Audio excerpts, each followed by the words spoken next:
नमस्कार, मी पल्लवी. मी आज पहिल्यांदाच माझ्या यूट्यूब चॅनलवरती व्हिडिओ बनवत आहे.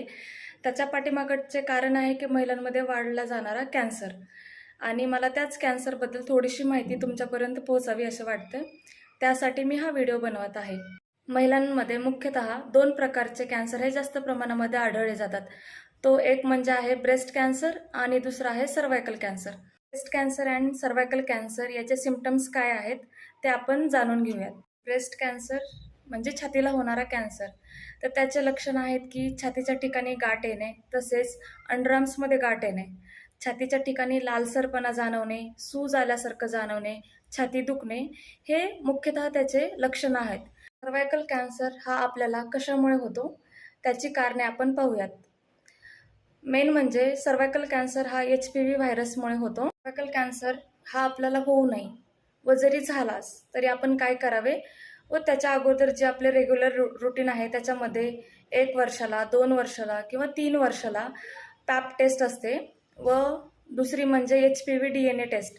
ती आपण एकदा तरी वर्षातनं केली पाहिजे. जरी काही आपल्याला थोडेफार जरी सिम्पटम्स असतील तर हे आपल्याला लवकरात लवकर समजले जातात. त्याच्यामुळे आपल्याला जो कॅन्सर होण्याचा धोका हा टाळला जाऊ शकतो. सर्व्हायकल कॅन्सरचा धोका टाळण्यासाठी मार्केटमध्ये HPV लस ही अवेलेबल आहे. HPV लस म्हणजे नक्की काय, ती कशासाठी घेतली जाते, त्याचे योग्य वय कोणते, त्याचे काही साईड इफेक्ट आहेत का आणि त्याची असणारी किंमत याच्याबद्दल आपण या व्हिडिओमध्ये बोलूयात. HPV म्हणजे काय? HPV म्हणजे ह्यूमन पॅपिलोमा व्हायरस आहे व या व्हायरसमुळे आपल्याला गर्भाशयाच्या मुखाचा हा कॅन्सर होतो व तसेच इतर कॅन्सर होण्याचाही धोका जास्त प्रमाणामध्ये वाढलेला असतो. धोका टाळण्यासाठी आपण HPV वॅक्सिन घेणे गरजेचे आहे. HPV लस घेण्यासाठी योग्य वय कोणते? तर आपण ही लस 9 ते 45 वर्ष या वयोगटामध्ये ही आपण लस घेऊ शकतात.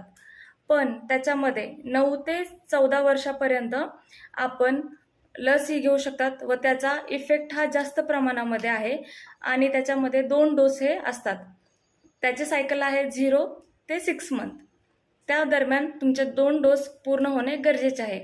राहिलेला जो वयोगट आहे 15 वर्षानंतर राहिलेले 45 वर्ष या वयोगटामध्ये आपल्याला 3 डोस हे दिले जातात, 0, 2 आणि 6. तर या 6 महिन्यामध्ये तुम्हाला तुमचे 3 डोस पूर्ण करणे गरजेचे आहे. 0, 2, 6 म्हणजे मी तुम्हाला एक्झाम्पल देते. जर मी जानेवारी महिन्यामध्ये जर मी माझा वॅक्सिनचा डोस घेतला असेल तर माझा पहिला डोस हा जानेवारीमध्ये असणार, दुसरा डोस हा माझा मार्च महिन्यामध्ये असणार आणि तिसरा डोस हा माझा जुलै महिन्यामध्ये असणार. या 3 महिन्यामध्ये आपण पूर्ण डोस हे कंप्लीट केले पाहिजेत आणि विशेषतः काळजी घेणे गरजेचे आहे. कारण जर एखादी महिला लग्न झालेलं असेल तर त्या दरम्यानमध्ये प्रेग्नन्सी ही राहिली नाही पाहिजे. तसेच डॉक्टर पण तुम्हाला याच्याबद्दल व्यवस्थित माहिती सांगतील. तर आता आपण पाहूयात की आपल्या मार्केटमध्ये असणारे वॅक्सिन कोणकोणते अवेलेबल आहेत ते पाहूयात. पहिलं म्हणजे आहे सर्वारिक्स, दुसरं आहे गार्डासिल व गार्डासिल 9. त्याच्यामध्ये टाईप आहेत गार्डासिल 4 आणि गार्डासिल 9. गार्डासिल 4 आणि 9 हे टाईप ऑफ व्हॅरियंट आहेत की त्याचा यूज केला जातो कॅन्सरवरती आणि याची किंमत पण काही फारशी नाही आहे. ची किंमत ही 3 ते 4 हजार या दरम्यान आहे व गार्डासिलची किंमत ही 8 ते 10 हजार या दरम्यान आहे. घरांमध्ये असणाऱ्या सर्व महिलांना ही वॅक्सिन घेण्यासाठी सांगा व लवकरात लवकर हे सर्व वॅक्सिनचे डोस हे पूर्ण करायला सांगा. जरी एखादी महिला तयार होत नसेल तर तिला या वॅक्सिनचे महत्त्व पटवून द्या व तसेच जे काही डोस पूर्ण करायचे असतील ते तुमच्या डॉक्टरांच्या सल्ल्याने, स्त्रीरोग तज्ज्ञाच्या सल्ल्याने हे वॅक्सिनचे डोस पूर्ण करून घ्या. पण माझे वॅक्सिनचे डोस पूर्ण केलेले आहेत, तसेच माझ्या घरामधील असणाऱ्या सर्व महिलांनी पण वॅक्सिनचे डोस पूर्ण केलेले आहेत. तुम्ही पण सर्वजण वॅक्सिनचे डोस घेऊन कॅन्सरचा हा धोका टाळू शकतात. तर लवकरात लवकर तुम्ही हे वॅक्सिनचे सर्व डोस घ्या.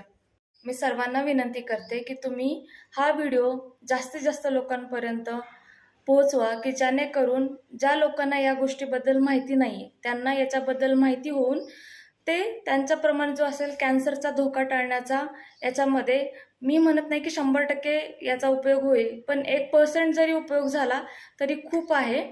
याच्यामुळे निदान एखाद्याचा जीव वाचू शकतो. प्लीज कृपया करून सर्वांपर्यंत हा व्हिडिओ पोहोचवा. व्हिडिओ आवडला असेल लाईक आणि सबस्क्राईब करायला विसरू नका. तुमचीच लाडकी पल्लवी.